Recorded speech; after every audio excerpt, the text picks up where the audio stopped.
enlazamos en vivo y en directo hasta el Palacio Nacional de la Cultura, en donde las autoridades se encuentran brindando una conferencia de prensa abordando temas coyunturales. Veamos. Gas vehicular. El presidente Bernardo Arévalo asistirá a la inauguración de la planta, la cual representa una inversión inicial de $45 millones. Guatemala está demostrando ser un país de confianza para los inversionistas y de oportunidades para el comercio y la industria. Al final del día, lo que importa es que esto se vea reflejado en más y mejores empleos para los guatemaltecos y que esto traiga mayor desarrollo para el país.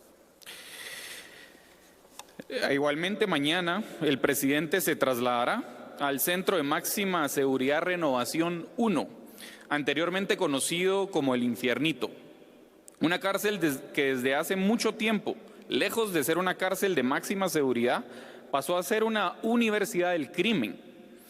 El máximo aislamiento de los reos de alta peligrosidad fue una promesa de campaña del presidente Arévalo y hoy, junto al equipo del Ministerio de Gobernación, se está convirtiendo en una realidad. El Infiernito era una cárcel que fue intervenida para hacer cambios estructurales, cambios que demuestran que con voluntad y honestidad es posible poner un alto a las estructuras criminales que por años han causado tanto dolor a las familias guatemaltecas. Mañana Renovación 1 será entregada al presidente de la República como una cárcel de máxima seguridad. Aprovecho a mencionar solo algunos de los muchos cambios que se han hecho en la cárcel y que ustedes podrán advertir mañana. Antes los privados de libertad tenían apartamentos a su gusto, mientras el resto de privados se mantenían hacinados. Ahora todos tendrán el mismo espacio en Bartolinas. Renovación 1 carecía de tecnología. Hoy cuenta con circuito de cámaras de vigilancia y un completo centro de monitoreo. Antes, los privados de libertad tenían el control de las puertas. Hoy, las puertas están bajo el control de la administración del centro. Como mencioné, estos son algunos de los muchos e importantes cambios que han hecho y que el ministro Jiménez ha liderado. Aprovecho para anunciar que al finalizar la entrega de la cárcel, el presidente y el ministro ofrecerán una conferencia de prensa. En otro marco, con muy buenas noticias, el miércoles 6 de noviembre se tendrá la inauguración del programa Mi Primera Casa, haciendo entrega de la primera vivienda a una de las familias que aplicó el crédito y que finalmente se traslada a su casa propia. El Fondo para la Primera Vivienda, gestionado desde el Banco CHN, es uno de los grandes avances que permite el reajuste presupuestario en el primer año de gobierno. Originalmente contaba con 500 millones de quetzales, que se ha ampliado a 750 millones y que se proyecta aumentar con el presupuesto del año 2025. Este apoyo es para aquellas familias que no pueden seguir esperando para cumplir sus sueños, familias que hoy no son propietarios de una vivienda, pero que su esfuerzo los hace merecedores de poder dar este gran paso.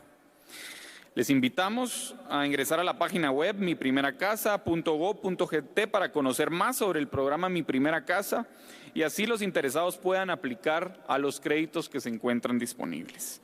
Estamos haciendo la realidad el sueño de los guatemaltecos de contar con su primera casa.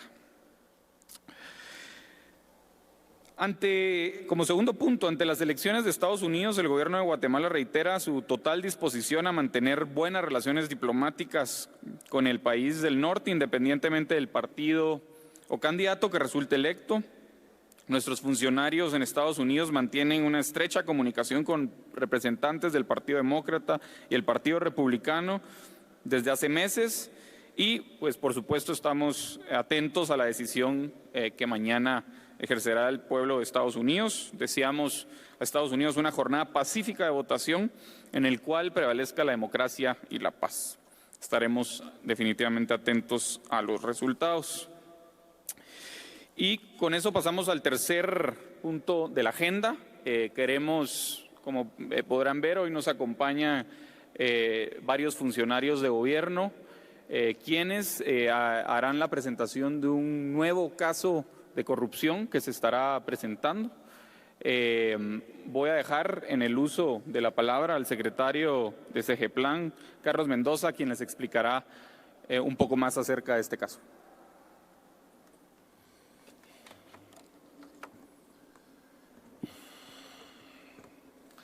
Muy buenos días, bienvenidas y bienvenidos, amigas y amigos de la prensa.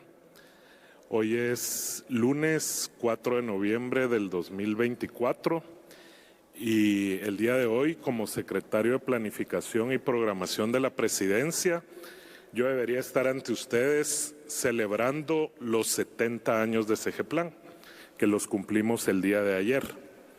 Sin embargo, tengo la obligación legal de estar aquí ante ustedes como secretario de Planificación para explicitar una denuncia penal que hemos elaborado al encontrar indicios a partir de auditorías internas que hemos hecho en la Secretaría que nos llevan a plantear este caso que hemos denominado Red Q, y ahora van a entender ustedes por qué se llama Red Q, pero que es un caso que no podíamos presentar solo como Segeplan, sino que necesariamente teníamos que presentarlo junto con el Instituto Nacional de Electrificación, INDE, y por eso nos acompaña acá el ministro Ventura y el auditor interno del INDE,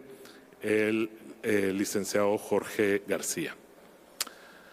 Le hemos denominado caso Red Q, Segeplan, que sirvió como una plataforma para capturar el Consejo Directivo del INDE.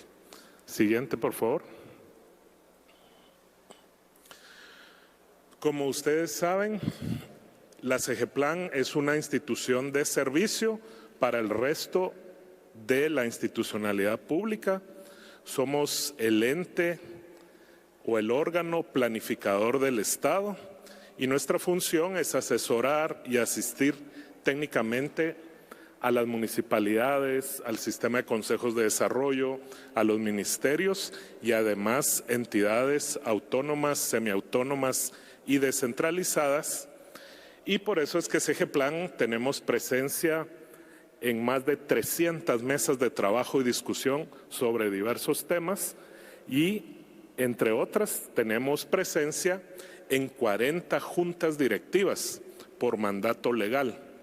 Y una de esas mesas directivas en las cuales tenemos presencia desde su creación es en el Instituto Nacional de Electrificación, INDE, que como ustedes saben, siguiente por favor, es una institución estatal, autónoma, descentralizada, que tiene como principal misión llevar la electricidad y por lo tanto el desarrollo a todo el territorio y a toda la población de este país.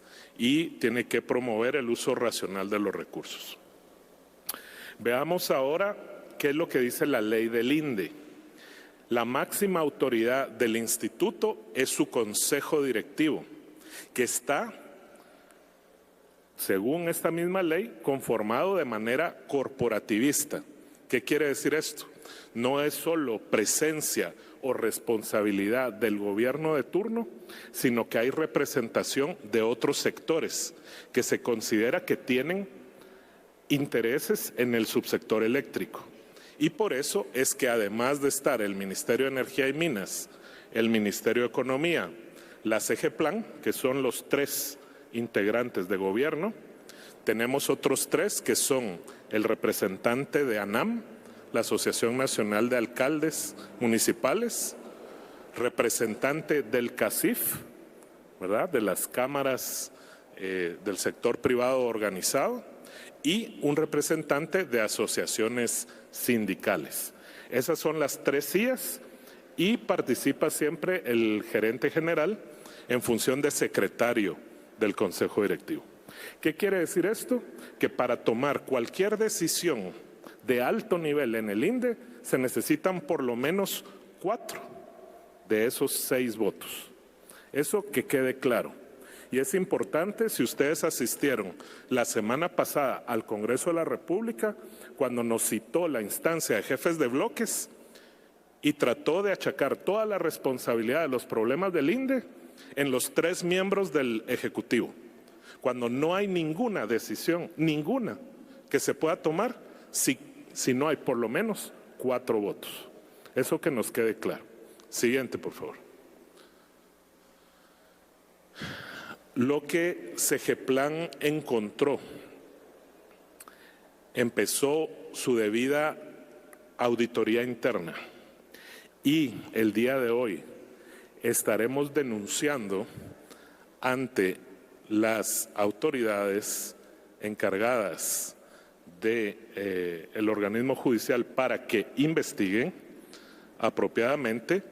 Es una plaza fantasma, pero es una plaza fantasma que funcionó como una llave maestra para saltar de Segeplan a la junta directiva del INDE y a partir de ahí realizar una serie de actos corruptos, según los indicios que nosotros tenemos. Recordemos que nosotros somos respetuosos de la presunción de inocencia y lo que nosotros estamos haciendo es una auditoría a lo interno de nuestras instituciones y a partir de ese trabajo hemos encontrado esto y como funcionarios públicos tenemos la obligación de denunciar y presentar esos indicios que hemos encontrado. Esta plaza fantasma tiene que ver con el señor Melvin Ernesto Quijivix Vega, quien fue contratado en la Segeplan en una plaza que fue creada a su medida. Y esto se hizo con el visto bueno del entonces presidente de la República. Ahí pueden ver básicamente los 3 actores principales que participaron en la creación de esta plaza fantasma y las 3 fechas claves con los que inicia esto, ¿verdad? El 7 de enero del 2021, la máxima autoridad de Segeplan en ese momento, la exsecretaria, inició el proceso para crear una plaza 022 que tenía como principal o único objetivo que esta persona llegara a representar a Segeplan en diversas juntas directivas de empresas públicas. Esto ocurre después de que se deshizo el centro de gobierno. El día 19 de enero de ese año, la ONSEC dice que la solicitud de creación de esa plaza 022 es improcedente, porque corresponde exclusivamente a las autoridades nombradas por el presidente de la República a cargo de las instituciones, en este caso es Segeplan, representar o asumir la silla en el consejo directivo, en este caso del INDE o de cualquier otra entidad. Puede ser el INTECAP, puede ser el INE, puede ser cualquiera otra de las demás instituciones donde participamos en diversas juntas directivas. Entonces, ONSEC le dice a Segeplan que no procede la creación de esa plaza, porque no cumple con las condiciones ni técnicas ni legales para su creación. ¿Qué ocurre el 15 de febrero del 2021? Pues resulta que la entonces secretaria vuelve a insistir con la ONSEC y también con el Ministerio de Finanzas en la creación de esta plaza 022, ya dedicada con nombre y apellido a la persona a la que debía asignársele, y esta solicitud cuenta con el visto bueno del entonces presidente de la República. Siguiente, por favor. La creación de la plaza requería de una modificación presupuestaria. Por eso es que se va también a finanzas. Esto no había sido contemplado dentro del POA de la institución para ese año. Su planificación institucional, presupuestaria, no estaba contemplada la creación de esta plaza. El 25 de enero es cuando ya les mencioné que ONSEC responde que no procede porque no se cumple con las condiciones técnicas ni legales. Siguiente, por favor. Y esta es la carta que encontramos en los archivos de Segeplan.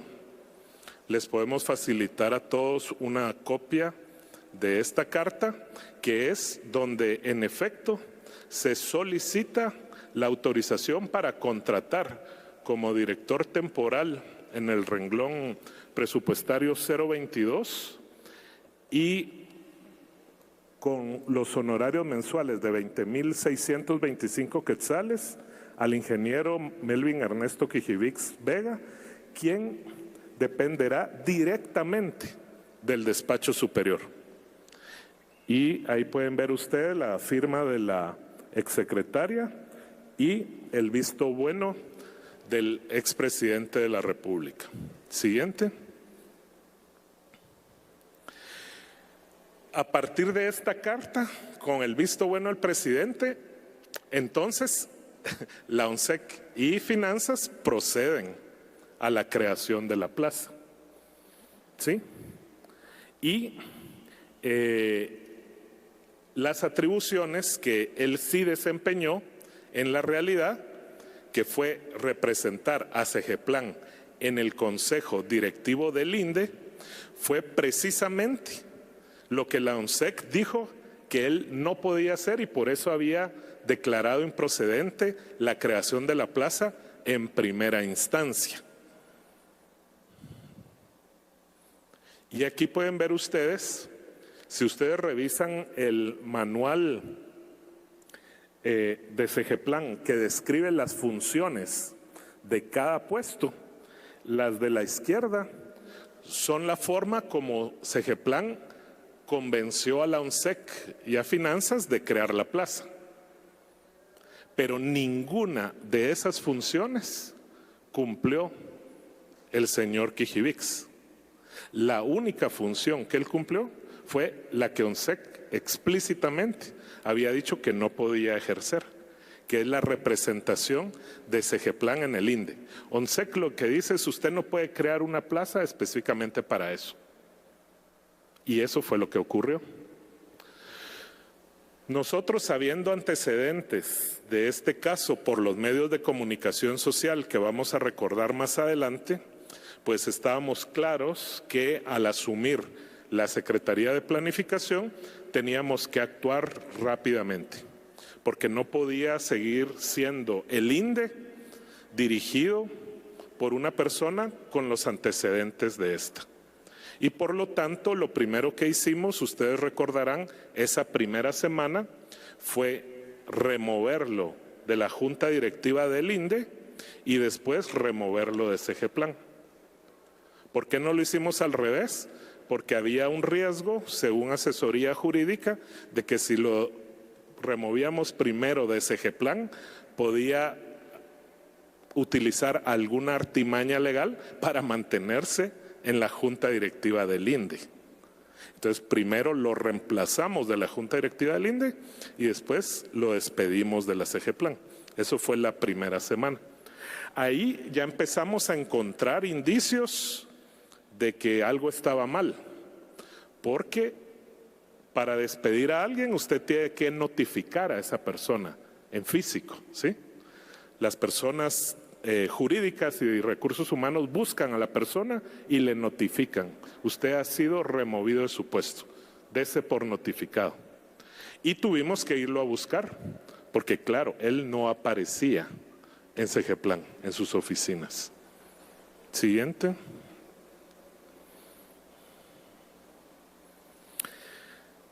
Todo este proceso de auditoría interna que les estamos comentando,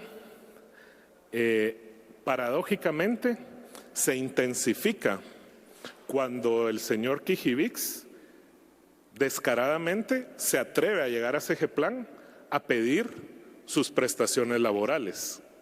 Y había un problema: nadie en Segeplan le quería firmar la solvencia.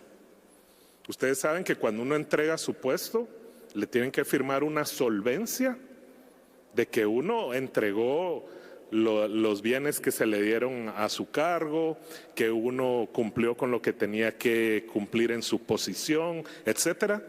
Y nadie dentro de Segeplan conocía o podía o quería firmar la solvencia del señor Kijivix.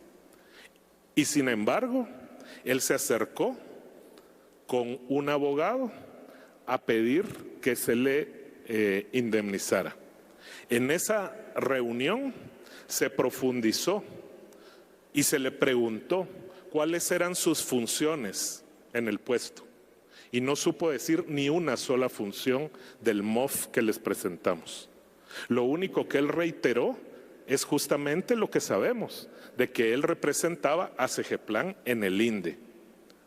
Supuestamente él tenía un espacio asignado cerca del despacho. Ustedes saben que Segeplan tiene 5 niveles y el despacho superior está en el 5º. No sabía ni siquiera dónde estaba ubicado el despacho superior, ni mucho menos dónde estaba su oficina, su supuesta oficina, que cuando llegamos era simplemente una bodega. Entonces todo esto nos llevó a seguir profundizando en el caso y lo más reciente es que todavía volvió a tener el descaro del 29 de octubre reciente ingresar una demanda laboral contra Segeplan porque dice que no le queremos pagar sus prestaciones. Siguiente. Algo importante de este personaje es que no es cualquier personaje, ¿verdad? No es un personaje X o Y o Z que de repente apareció con una plaza fantasma en Segeplan para ir a hacer negocios al INDE. No, esta persona está en el círculo de confianza del famoso centro de gobierno. Y por eso todo esto que se da a partir de enero del año 2021 es a consecuencia de que se cierra el centro de gobierno y empiezan a ubicar a estos personajes en distintas instituciones públicas. Y a este lo ubicaron en Segeplan y lo utiliza como trampolín para ir al INDE y ahí posicionarse como presidente del INDE, una posición que generalmente la asume el ministro de Energía y Minas. Como es en nuestro caso, el ministro Ventura es el presidente del Consejo Directivo del INDE, por su expertise, su conocimiento y por el trabajo que hace en el ministerio. Siguiente, por favor. Entonces, le doy la palabra al auditor interno del INDE para que ahora él nos cuente lo que ocurre, parte de ejemplos de cuestiones que han ocurrido en el INDE a partir de que él entra a Segeplan con esa plaza fantasma y de ahí se le nomina al Consejo Directivo del INDE y ahí asume la presidencia. Por favor.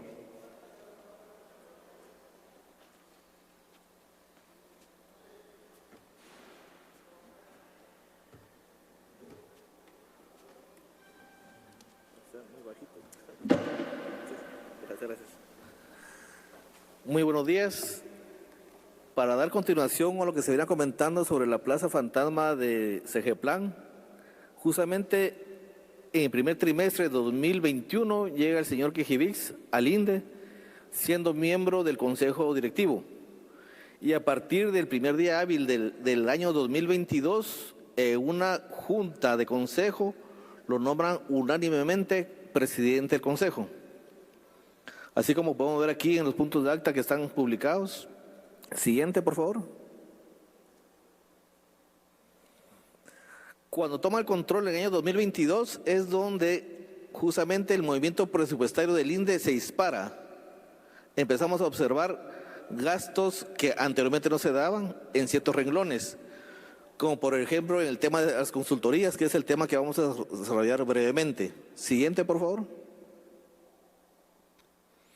Podemos tomar como ejemplo una de las consultorías contratadas, que es Panime, Mine, por 1.3 millones de quetzales, en donde observamos claramente ahí de que el señor Melvin Quejivix era gerente general, ya estando todavía dentro del INDE, formaba parte de la gerencia de esta empresa que fue contratada. También su sede fiscal, la actual de Mine, es el domicilio fiscal del señor Quejivix. Comparten contador, abogado corporativo y testaferros. Siguiente, por favor. Aquí podemos ver justamente lo que el INDE compró en el año 2022-2023 de consultorías a esta empresa llamada Mine Sociedad Anónima, por un total de 1.5 millones. Siguiente. Así también se encuentra la empresa Panime, que fue contratada por 1.8 millones.